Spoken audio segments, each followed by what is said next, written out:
พี่น้องเปิดสากมาเปิดกล่องมาอยู่ที่เฮือน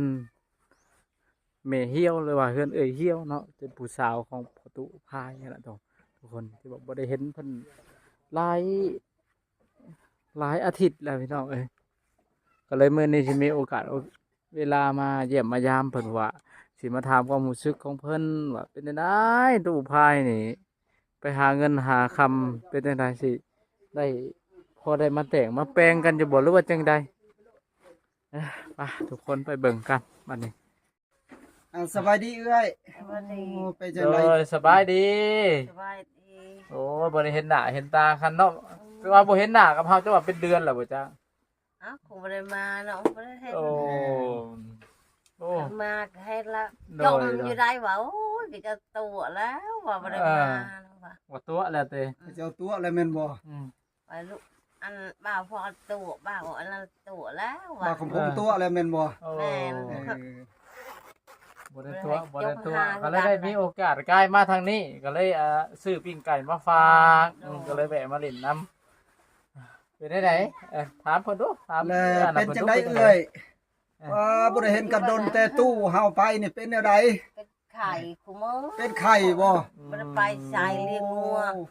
ไปหากินก็เป็นไข่เสียกวะ ไข่ใจบ่เนาะกินฮอดตู้เฮาบ่เนาะตู้ไปแล้วเป็นไข่เนาะ ขึ้นฮอดแล้วเนาะ โอ้ขึ้นฮอดตู้ โดย โดยทุกคนเพิ่นขึ้นฮอดตู้พายจนเป็นไข่เป็นหนาวพี่ลึกอะไรเนี่ยนะ เห็นเพิ่นเฮิงเลย โธ่ เพิ่นจะไปใส่ไปหาเฮ็ดงานบ่ โอ้แต่เพิ่นบอกหั่นเพิ่นบ่ได้โทรมาซั่นบ่ บ่โทรใช้ข่อยบ่มีโทรศัพ ยัน ท์ ว่าโทรหาชาวโม ชั่วโมงก็บ่ได้โทร บ่ได้โทรบ่ ย่านเพิ่นลืมเบอร์โทรเลยเด้อคันเว้า ชั่วโมงก็มึกขาย โอ้แต่เพิ่นไปนี่บ่ได้โทรติดต่อหาไผเลยแม่นบ่ ไปใช่ละ โอ้ สามโมงเนาะ ที่เฮือนนั่นล่ะมึกขาย เป็นไข่ว่าสามโมงก็ได้ เป็นขายหมด สาวเหี่ยวจนเป็นไข้เอ้ยเหี่ยวทุกคนเอ้ยตู้พายไปเฮ็ดงานบ่ได้โทรมา จน ติ บ่ ด ได้ ต่ กิ อน ข้าว บ่ได้ กินน้ พูด เอาเลย ำเจ็บคอก็ปาน เอ นั้น อ เจ็บหัวก็ปานนี้มื้อนี้ละเช้าไข่แน่ โอ้ วานนี้บ่ได้ลุกเลย เป็นจักมื้อเลยนี่ฮะ 3 มื้อ4มื้อแล้วบ่ได้กินข้าวตั้งแรงบ่ได้อยากข้าว โอ้ ขึ้นเหาะตู้พายจนว่ากินข้าวก็บ่ได้ ทุกใส่กินฮอดตู้พายแห้งเนาะเอ้ย กินฮอดเลยเนาะ อืม เห็นอยู่ ทุก เนาะ คนนี่น่าเห็นใจเอื้อยเฮาทุกคนเลยแบบนี้แหละจักสิเฮ็ดแนวใดไปทางไกลปัดบ่มีโทรศัพท์อันทางนี้อันน่ะ บ่มีหยังอยู่เฉย จักไปแบบใดตู้เฮาก็ดีเนาะแล้วก็คิดแล้วทางนี้ หนาว เออ เป็นใครก็หนาวเลยนะต้องฉันอีกเลยนะวันนี้แหละลูกนางเพลเห็นจะมา ถ้าบ่พิงแดดนี่ก็แม่นบ่ไข่แล้วเนาะได้พิง จม แดด ไม่เท่านี่เลยได้ โอ้จม แสดงว่าบุญมีเนาะโอ้ ก็ว่าป้าเขาตัวข่อยเลี้ยงว่ามาเลยนะ เอ้ยมา ก็คิดฮอดอยู่แล้วเอ้ยเฮ็ดอะไรเฮาก็พอดีเป็นไข้พอดีทิพย์กว่าพุ่นไปบ่ได้ FC ว่าไปหาเอ้ยเหี่ยวแหน่ว่า อืม ถ่ายลมทางโทรศัพท์ก็ได้ดอกว่า ก็เพิ่น เออ อันนั้น จม นะ อยู่ได้ กับ ว่า ตู้ มื้อนั้ เพิ่ น นนี่ ก็บางคนเพราะว่าโอ้ตู้นี่หลอกอัน เออ แม่ใหญ่แล้วว่าแม่ใหญ่เหี่ยวแล้วว่าเอ้ยเหี่ยวเฮาแล้วว่าแม่ตู้อันนั้นพอตู้พายหลอกแล้วบ่จักตัวแล้วบ่จักว่าก็ ก็ เลยแบ รั บบ ไปแล้วว่าจะมอยเนาะ โอ้ยบ่ไปแล้วก็มาแล้ว แต่ว่าอาจารย์ว่าโทรก็บ่ได้โทรมาทางพี่ซอยม้อยอยู่เนาะตู้เฮาก็ดีบ่มีบ่โทรว่าซั่นแหละเนาะจักไรสิโทรหาไผ แม่น ทาง FC เพิ่นว่าหาเบอร์ซาวโมว่าเบอร์ซาวโมก็เราบ่ได้เอา บ่มีเนาะ อืม พอตู้นี่ก็ได้ เออ เขาไม่เอือนล่ะ เออ ปูนเหือจมูก โอ้ยทุกคนเลย เออ น่าเห็นใจเอื้อยเหี่ยวเฮาเพราะว่าติดต่อบ่ได้จนจอย คิดฮอดตู้พายแห้ง จนบ่โมในใจย้อนบ่อยากเว้าจังเลย แล้วเป็นไข่บ่ชะโมกอ่ะ เป็นไข่ไอ เออ เขาก็ว่า เนาะ ไปก็เป็นไข่ ไข่ก็เป็นไข่เป็นไอเนาะเฮ็ดได้จ้ะ แล้วก็ยิ้วไผยิ้วมา ก็แม่นว่าอันตู้พายเพิ่นฮู้ว่าเป็นไข่เป็นดาวคือเจ้าเพิ่นสิขึ้น จ มาน บ่ เช่ จ้ะ นนะ อ๋อ มื้อนั้นว่าสิใช้สโลมแหละ เออ แพทย์ว่าบ่ได้เอามาน้ำสโลม โอ้ ก็ สักยาบ่ ซักยาเอา โอ้ ช่องเข็มมันเห็ดในหัวนี่เด้ โอ้ ในสมองนี่เนาะ แบบเวียนบ่ มันหนัก ทูชักนี่แล้วก็ หัวเวียนหัว เฮาก้มไปก็บ่ได้ โอ้ ไปจับงัวก้มจะลุกบ่ได้เฮา โอ้ จะน้ำตาออกว้า โอ้ยตู่เฮาถ้าได้ยินว่าเป็นไข้จักสิซ้ำใดเนาะ แต่ว่าสิแล่นมาบ่จ๊ะ จักว่าสิมาก็บ่จักเด้อทุกคนเด้อ เดี๋ยวสิบ่ได้รอท่าออกชงพรรษาเด้ จะนึงเข้าบ่ได้ล้านละหนึงมาหลานก็ได้ โอ้ แล้วก็ออกไปเช้านี่เขาเรียนนี่ โอ้ ออกไปเลยได้วันเช้าจะวันใครวันเช้าแล้วงัวควายงัวเจ้าเด้ งูก็ปลูกวันทันละ อืม เอาไปจับมันนั้นจับอะไรเลยจับค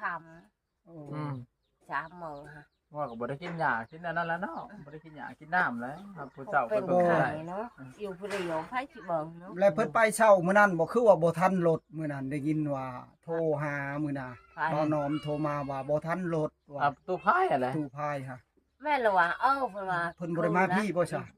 คืนเพิ่นปุ๊กอยู่ขาเฮือนกับเจ้า โอ้ เพิ่นไปเลยเลยแล้วก็มาพี่เนี่ยมาเฮือนคุณ อันละมื้อน่ะคือว่าเพิ่นเข้ามาหาเจ้าแม่นนะบ่ได้เข้ามาบ่ บ่เพิ่นไป โอ้ ยามคนโชว์ แสดงว่ามื้อที่2นี่ได้ไปเนาะ แม่น โอ้ว่าบ่ทันรถบ่มีรถว่า ได้ยินทุกคนเขาเว้า โอ้ หักคอยบ่เห็น ข่าวแล้วเงียบหายเนาะซอยม้อยอยู่บ้าน มิดคักเด้ โอ้ยมิดคักซอยม้อย เพิ่นมาเนี่ย เอ นะ อที่ติดต่อก็ติดต่อบ่ได้ทุกคนเลยก็น่าเห็นใจเอื้อยเฮาจนเป็นไข้เป็นหนาว แม่นแม่น เออ บ่มีโทรศัพท์ไปสิโทรได้ บ่ เนาะ มีโทรศัพท์ โอ้ยแบบนี้แหละ โอ้ย ทุกคน แล้ว เล เนาะ ย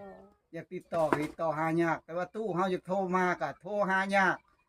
แต่ว่ามื้อนี้แหละทุกคนเลยสิให้เพิ่นเว้ากับตู้เพิ่นหั่นนะ อืม เออ ถ้าว่าได้โอกาสมื้อนี้เพราะว่าตอนนี้เพิ่นน่าจะเลิกตอนเที่ยงเลยทุกคน อ๋อ เลยเออ อีกจักหน่อยจักสิอันนั้นเป็นอันนั้นถ้าเบิ่งไปทุกคนไป EP ต่อไปสิให้เพิ่นโทรคุยกันแบบเพิ่นสิเป็นจังไดอันได้คุยกันหั่นนะสิดีใจบ่ตู้พายสิเว้าจังใดหั่นนะสิขึ้นมาบ่หรือว่าสิมาตัวมาต้มแล้วไปเลยบ่จักอันนี้นะหรือว่าในใดรอรุ่นรอเบิ่งนํกันยังว่า แม่นแม่นทุก อัน คน นี้ก็ เล จะ ย ว่ามาทำข่าวทั้งอันนี้นะทั้งไม่เหี่ยวแล้วก็ทั้งเอ้ยเหี่ยวเพิ่นเนาะ แม่น อืม ทางเอ้ยเฮียวเพิ่นว่าอยู่จังไดไปจังได เออ หลังจาก คิดฮอดบ่ ให้เพิ่น ตู้ ไป นี่ เออกับมากับแม่น่ะลีเฮ้ยอัน อืม ทุกคน อืม เพราะว่าทั้งเอ้ยเฮียวเพิ่นจนเป็นไข้ทุกคนเลย ไข่ก็ไข่ใจเนาะ ไข้ใจ คิดฮอด ว่าซั่น ไข้ เออ ไข้บ่ คันตู้พายมาเนี่ยน่าจะเซาไวกว่านี้ อันนี้เจ้าว่าจะไข่ตู้พายมาบ่จ้าจะเป็นไข่ จ้าถูกให้ละมาเลย เอาแล้วตายแล้ว อ๋อคันมาไวเฮ็ดได้สิจะมีเงินมาแต่งนี่เนาะเต็มที่แล้วนี่เนาะพังเมานี่ บ้านนี้ค่าดองบ่เอาแล้วบาทนี่ได้สุดท้ายจะบ่ได้เอาค่าดองแล้วเราไปหาเงินบ่ได้ครับเนาะ แม่น จังหวะล้มกันจังหวะล้มกันเบิ่งนี่สิเป็นอะไรเราสิขึ้นมาบ่รู้ว่าจังใด เงินลาวเนี่ยเราไปบุชัง โอ้เป็นไข้เงาลาวแม่นบ่ แม่น ฮะ โอ้ย บ่แล้วไปนะบ่สั่งบ่ล่ะ บ่ เอา แล้วว่า แล้ว ตกรถกับเคยได้ยินแต่กลางบ้านบอกคอยบ่ได้ โอ้ได้ยินแต่ทางบ้านเว้า โดย ตกรถตกล่างไปบ่ได้ก็อันไปบ่ทันรถทันล่างกันบ่ยอมมาบอกอีก บอก ปู่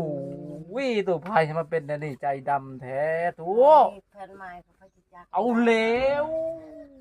อย่าว่าอย่างนั้นตู้อย่าว่าอย่างนั้นอย่าว่าอย่างนั้น เออ โอ้ยตู้เหี่ยวเฮาก็ได้ให้ได้ซะอยากเพิ่นว่าญาติอันตู้พายนี่ ไปมีผู้ใหม่เนาะมีผู้สาวใหม่เนาะจังว่ามิตรว่ามีอยู่ แล้วคนไปก็บ่ เอ รู้ ยันเพิ่นไปเอาคนใหม่แล้วเนาะยันเห็นหลายๆคนเนาะไปบ่ แล้ว เฮ็ เฮ็ ด ดงานหยังแล้วเฮ็ดงานหยัง จังหวะนี่แหล้วนั่นแหละก็อันทางพี่ก็ยังบ่ทราบอยู่ก็สิเว้าว่าสิถามเอื้อยเหี่ยวเดี๋ยวนี้หั่น พระจักร เออ อ้าวบ่ได้คุยกันบ่ซะ บ่ได้ล้มกันบ่เรื่องเฮ็ เฮ็ ด ดแหละคุยแต่กับเจ้านั่นแหละ เออ มื้อนี้แหละเอื้อยเอ้ยสิฮู้ก็ฮู้มื้อนี้แหละ ถามแล้วคักๆเด้อราชิมาบ่หรือว่าจังไดมาตัวข่อยบ่หรือว่าจังไดก็ เออ ก็ให้เจ้าเว้ามื้อนี้โลดนะอืม แล้วสิมาว่า หักเราว่าอยู่สวนตามเราเว้าอยู่สวน อ่า เออ สวน จัก น่ะ สิ จัก แม่น จักสวน สวน จัก หยัง แล้วสิมาบ่แล้วบ่ได้มานึงแล้วว่าเราว่าคัดไปแล้วบ่ได้มานึง เอาเลย โอ้นได้เงินได้คำผู้จังมาจัง โย ปีได้ เขายังว่าอยากมาแต่งเนาะหาเงินมาแต่ง แล้วก็ จังหวะแหละ อืม บางเทื่อว่าเอื้อยเหี่ยวเฮาได้ยินข่าวว่าเอื้อยเหี่ยวเป็นไข้บางเทื่อแล้วดันดนมาก็บ่จักเด้อ ก็เว้าบ่ได้ตัวนี้ เว้าบ่ได้ความคิดฮอด จ้าตัวเรามาคันเรารู้จักในนั้นก็ได้ อืม คันเราคิดฮอดอะไรย่างแล้วเขาก็เอาพอแล้วทั้งหมดเนาะ มีแต่ลมก่อนกันก่อนเอื้อย อ้าว บัดนี้ทุกคนสิไปอันพังอันคลิปต่อไปทุกคน แม่นมันไปคลิปต่อไปเด้อทุกคนเด้อไปฟังบ่ว่าตู้พายเพิ่นสิเว้าแนวใดหั่นนะ สิโทรหาเดี๋ยวนี้ สิโทรหาเพิ่น ถือว่าคลิปนี้ก็สิได้จบซำนี้ก่อนทุกคน ไปเบิ่ง เอารอ คลิปต่อไปทุกคน ต่อไปทุกคน ไป